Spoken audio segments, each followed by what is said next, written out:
When you're building a startup, figure out the core thing that's going to make your product and business a success. And it's almost certainly building a product that users want. Everything else is noise.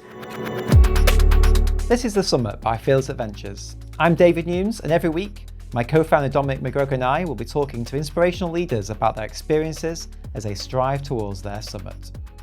Thanks for watching today. This is The Summit by Fearless Ventures. We're here to interview amazing founders and co-founders of businesses and tech businesses around the UK. Today we're here with Anthony Rose, the co-founder of SeedLegals, disrupting the way that all founders fundraise. Thanks, Anthony. Great to have you here today. Hello, thank you. Delighted to be here. What a story. You've come from building BBC iPlayer now to running, a huge tech business in the fundraising space. Talk to us about iPlayer. I mean, that was like a disruptive concept at the time, right? That was the broadcaster looking to sort of disrupt itself by taking the programs that it made you watch on telly at night at the time it wanted and to make it on any device that you wanted. And actually that was my second foray into media disruption. Previously I was with Kazaa, which was P2P music, and really disrupting the music industry. And then it was the video, and I guess now it's legals. But I think just going back to iPlayer days, I think what was fascinating is the BBC was really a leader in recognizing the change in consumption. However, what they didn't do is follow on with different types of programming. And I think this is a problem with all broadcasters. They went, great, we'll make the switch from you have to watch it on telly when we would tell you to you can watch it on any device, but they still make the same programs. There's a 30-minute program made months before that you have to watch with no interactivity.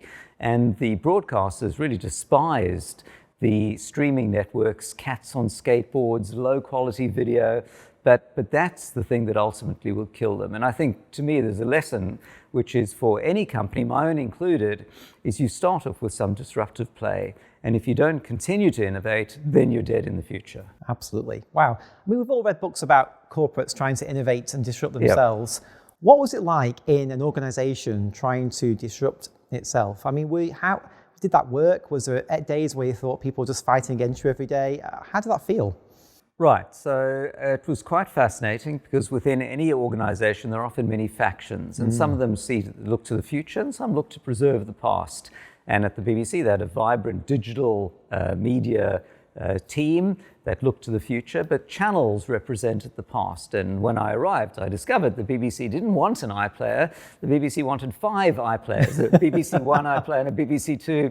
And so that needed to be sorted.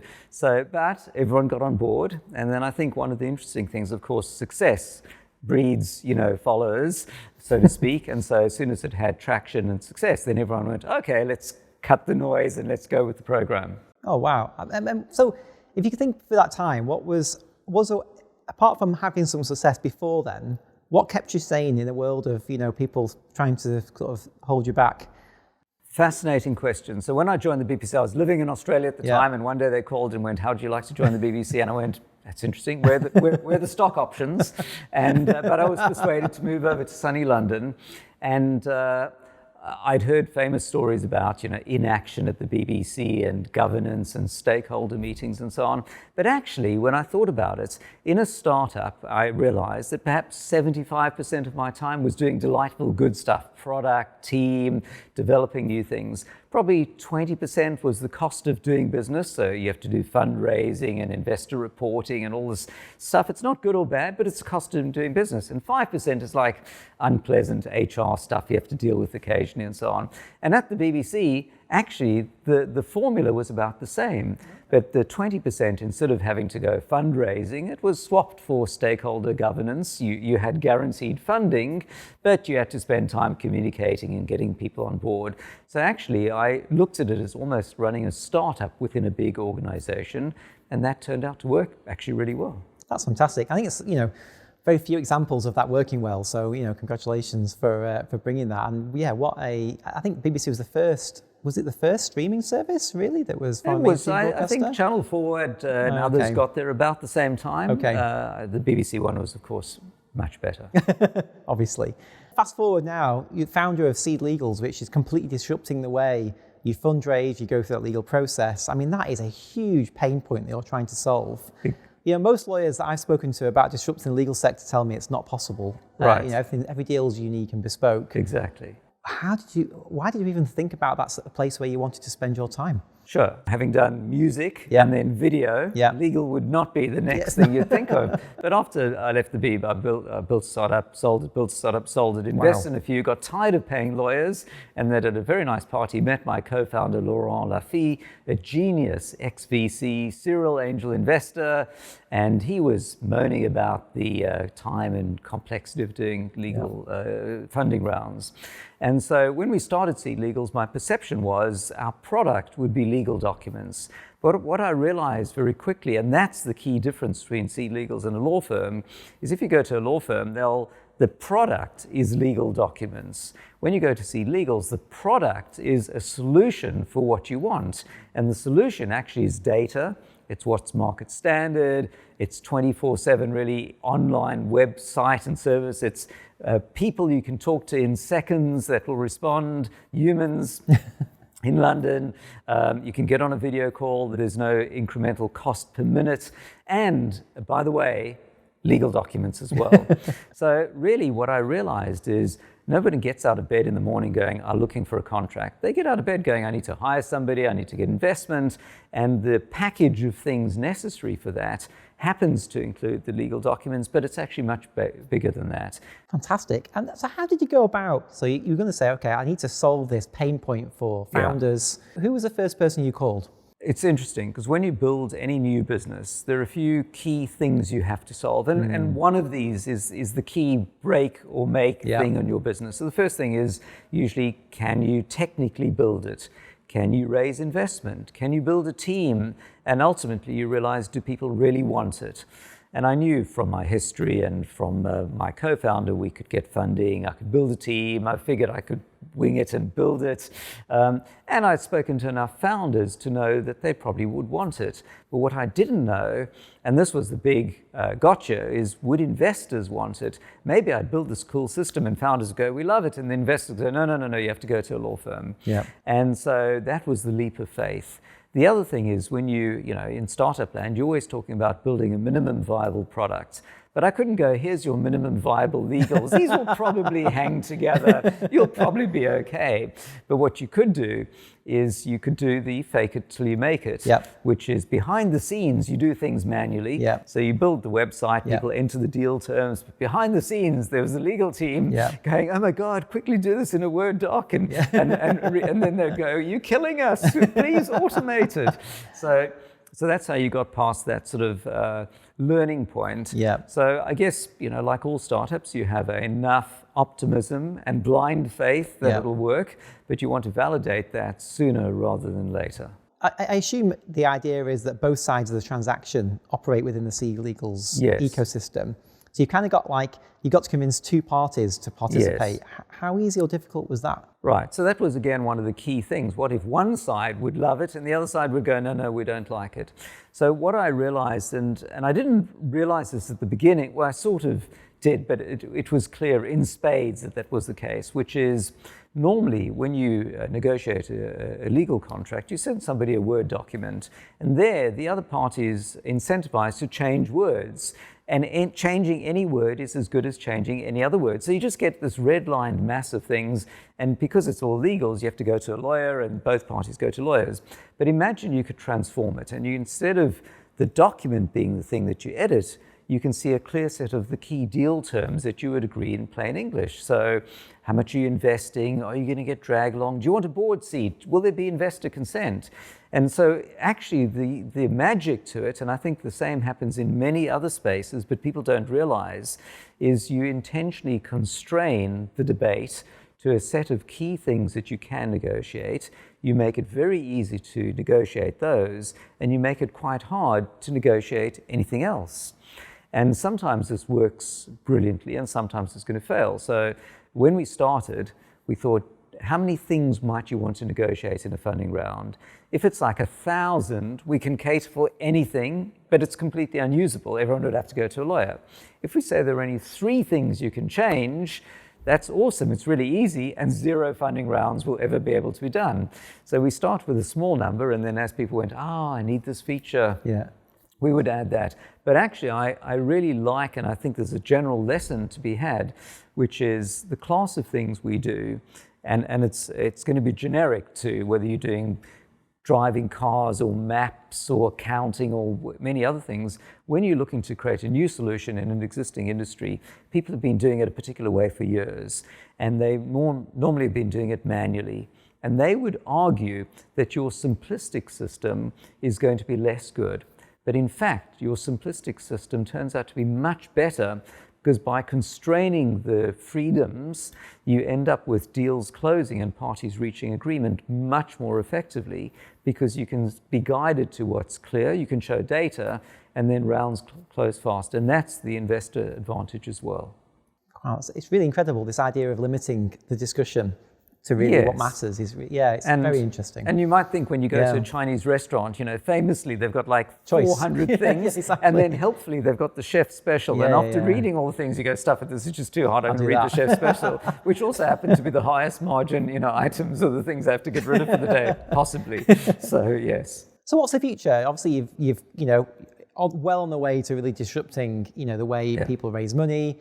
What will SeedLegals go into other areas of law? How's the vision for the organization? Right, so that's a great question. Actually, just more generically, for any startup, you've really got an immediate and a later stage problem to solve. So your immediate solution or problem is, can I build something that people want? Because too often companies build it and then people don't want it, and then you pivot and you're trying to find out what do people want. And if you're lucky and you get it right, then you've got the problem later on, a couple of years later, which is, do I just keep polishing what I built? Do I take small incremental bets? Or do I go crazy and I'm going to launch a crypto exchange in the US and bet everything on it? And the going crazy only is a reasonable strategy if it was a fail from what you've got. Otherwise, you're just betting too much and you can break everything. But if you do nothing, then you are sure that you're dead in the long term, because others will eat your lunch. As your first point was. So, exactly. And so the question is, what should we do? So I look at it quite simply, which is, echoing Reid Hoffman from LinkedIn, which is first build a utility and then build a network. So first, we didn't get ahead of ourselves. There was no mention of blockchain, crypto, distributed ledger. No, because 100% of people go, I'm looking to raise a few £100,000. What do I need to do? So we just built a utility. But now with 40,000 plus startups on the platform, we do something like 1 in 4 of all early stage SEIS, EIS rounds in the UK. So now what's the next step? Well, firstly, we're now in France, Singapore, Ireland, Hong Kong, and others to follow. So global. The second thing is we have more products for our existing audience, but the big thing we're working on is SeedLegals for investors. So everything you saw for founders, they'll now be for investors. So investors, as a company raising money, you can create a pitch page. As an investor, you can have your portfolio and you can follow companies, and you'll get, in due course, DNA matching, and then investors can follow other investors. So could this be the first social network for oh shit, I've just got ahead of myself. But don't tell anybody. But that's coming real soon, actually. It's quite exciting. Well, then you've got what a great ecosystem where people can meet each other, as you said, from a social perspective. And, exactly. Really incredible. How big's the team today? Talk to us about the organisation. So you've 40,000 UK startups using the system. What does your team look like? What's your top team look like? All right, well, we're a total of about 150 people. With about 10 people in Singapore and Hong Kong, 10 in France, the remainder in the UK. We all work hybrid these days. I gently bribe team members with 2 lunches a week to be in the office, and probably about 20% of the team are in the office on any given day. But really, since we all exist on Slack, on HubSpot, on Intercom, it doesn't really matter where you are. In our team, I'm CEO, I've got my co-founder, Laurent, and we've got a senior team. And of course, one of the key learnings for any founder is how you reinvent yourself as your business grows. And this is actually one of the big personal journeys and challenges. So I'm kind of a tech product guy. I like building stuff and designing products and so on. But if you still want to be the CEO, you have to somewhat reinvent yourself to be more of the people person and do less hands-on and more building the team. It's a journey, but I think that for anyone, particularly part of the founding team, constantly reinventing yourself is essential to being part of the longer term journey. And how do you do that? How do you know what you need to be inventing yourself to? Some of it is having an open door policy, so your team tell you, dude, stop micromanaging, don't talk to me. Part of it is, of course, building a great senior leadership team. It's something I learned at actually the BBC. And actually from an investor in a previous startup of mine who took me aside one day and said, Anthony, he's CEO of giant companies. And he said, actually, I know nothing about what our companies do, but I know how to hire great people. So if you hire great people, then you should take a step back. This is a small challenge. I still want to be hands-on and create the company and set the company culture, tone of voice and so on. It's hard to change, but I think it's an essential going forward. And so SeedLegals, obviously, you've been very successful. You sold a few of your businesses before then. So SeedLegals is almost like your third startup in a way. Yeah. So, you have lots of people who are willing to invest in you because you're a proven entrepreneur who knew how to build great business and exit them. Was the ability for you to easily raise money kind of attract probably whoever you wanted to join the team because you're proven? Was that net negative or net positive to where you've got to today in terms of sometimes if you have too much availability of resources, that can also, you can get too far ahead of yourself, for example. Right. So that is a great question. And I think one of the key things that I've made a mistake on in the past is spend too much too soon because you could raise too much. So I'm not in any way well known and famous enough to raise huge amounts, but certainly after iPlayer I was able to raise quite a lot of money. And I think your challenge is what happens is there's a mindset of people reading TechCrunch, seeing the enormous amounts raised by usually US companies and occasionally local ones, and believing that raising and spending is the answer. But actually, it's not. And although I'm the SeedLegals guy and our business is to help you fundraise, if you think about fundraising as the failure to not have to fundraise. So you raise money because you need capital faster than the business would grow organically. But the problem is this puts you on a treadmill.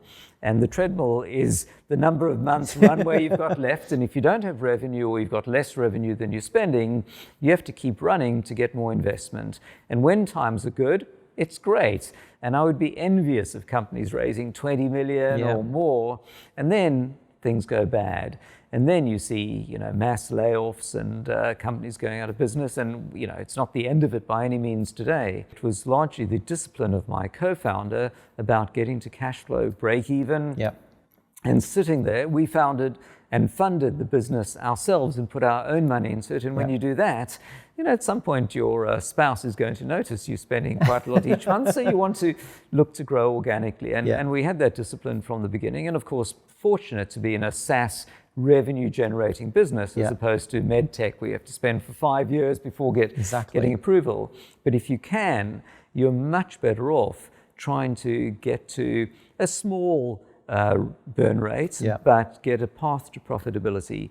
And the mood music has changed from VCs enormously over the past 2 quarters, from our lead investor who would gently tease us each board meetings like, guys, you really need to spend more. This obsession with getting to roughly cash flow break even is crazy. Spend more. Why did we give you money? Through to a couple of board meetings ago at the beginning of 2022. It's fantastic. You guys are close to cash flow break even. Some of our portfolio are burning 10 million a month. It's going to be a bloodbath. So that is a good discipline. And I quite like it, which is you watch the numbers each month. You go, what can we do to build the team, but without going crazy? On the flip side, you still are slightly envious when people raise huge amounts and just grow like crazy. So, that leads me on. We have this big debate a lot around founders starting businesses in the UK. Versus the US. Yes. So obviously you've got a massive, differential in terms of the addressable market, and there's very different ability to hire, the ability to fundraise, the ability to kind of really scale rather than sell out early. How have you thought about that? And if you had your time again, would you do it all in the US? It's a challenging problem because, again, you look at the fundraisers in the US and it's like a 0 at the end. It's 10x, it's or more. It's unbelievable. And it's a huge market. And I look at others in our space and their market caps are greatly higher and so on. On the other hand, I rather like living in London. It was a 15-minute run, whereas it would be an hour driving on 101 in some appalling traffic jam or something in the valley. So the UK is great. Every time I think of moving to the US, they have some idiot president and then the whole thing's called off. But I think Octopus Ventures has got some very nice advice, which is if you want to be in the US, go early or go late. And what that means, if it's two founders, get on a plane and go and hang out in a garage in the valley somewhere and build your dream, or wait till you've got your Series A or Series B, you're making 10, 20 million a year in revenue, and you can fund a US expansion once you have reached product market fit, once you have revenue and your product is mature, then go spend time building a US version. But the valley to avoid is where you are still chasing product market fit. You don't have enough revenue to support a US operation, and now your team is split into two, trying to do other things. The salaries are much higher in the US. You can easily pay 2 or 3 times what you're paying in the UK. And if you don't understand the market and you don't have somebody there, it's a real challenge. So we are looking at our US product offering at the moment. It's 6 years into our business. Have we left too late? Is the timing right? I think for me, I'd have loved to get there sooner, but I haven't really understood the market. And finally, I think we have the product pieces now, which will, in the coming months, see us moving, at least launching a product there. So, yeah, be envious, but I think avoid the trap of thinking that you'll be a UK operation and a UK business and be spending your time raising from US investors, because they will be usually expecting you to be having a US business or to be based in the US. It's not as bad as it used to be, but maybe my takeaway advice is as follows, which is when you're building a startup, figure out the core thing that's going to make your product and business a success. And it's almost certainly building a product that users want. Everything else is noise. Whether we'll SPAC, whether we'll launch in the US, whether we'll get fundraising, whether we'll offer SEIs, just focus on the core thing and spend as little time as possible. Sometimes you see companies going, should I register, incorporate in the BVI? It's like, dude, you can do it on Companies House for £12 tonight and you're done, and then get back to the core thing.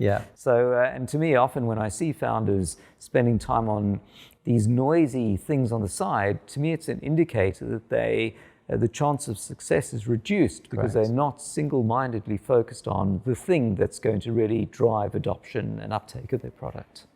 Amazing. I think that focus on the core is absolutely key, right? To actually be a master at your vision and purpose, I think, is really key. So talk about your own personal journey. We hear about the summit. This is the whole podcast.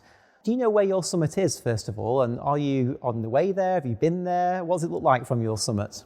Well, I'd be disappointed if it wasn't still on the way there.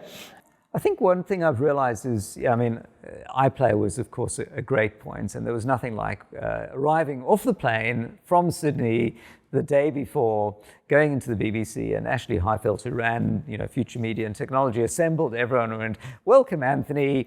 He's going to, launch iPlayer, and it launches on Christmas Day with a £10 million ad budget in 3 months.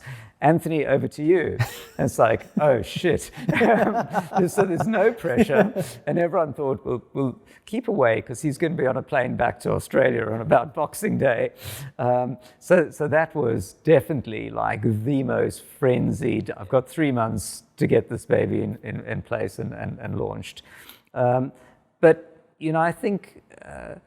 you often think back and say, could it be different? Should I have raised money? Should I have sold this business? Should I have not sold the business? But actually, one thing always seems to lead to another. So meeting my co-founder at a party was in a party held by an investor in the last company after I exited. And if that hadn't happened, we'd never have met. So that leads to the next thing, which is, you think like, why am I doing legal tech? It's completely different from media, But actually the things you do, you'd like to think are scientifically, statistically analyzed. Actually, it's mostly random, luck, networking or whatever that leads to the next thing. So you never know what the next thing might be. I'm in no hurry, by the way. I love SeedLegals. So, maybe there'll be an exit at some point. We'll see. But the focus, by the way, I should say, is always to grow your business and not get distracted by exit talk. So, yeah, I completely agree. And for me, when I sold my business, there was always a piece for me that could I be successful in a completely different area? Yes. And it was like a personal challenge to go, okay, everyone knows me for being successful in that particular vertical. Was it a one-time trick? Can I do it again? So you do it again, and then can you do it in a completely different space? Right.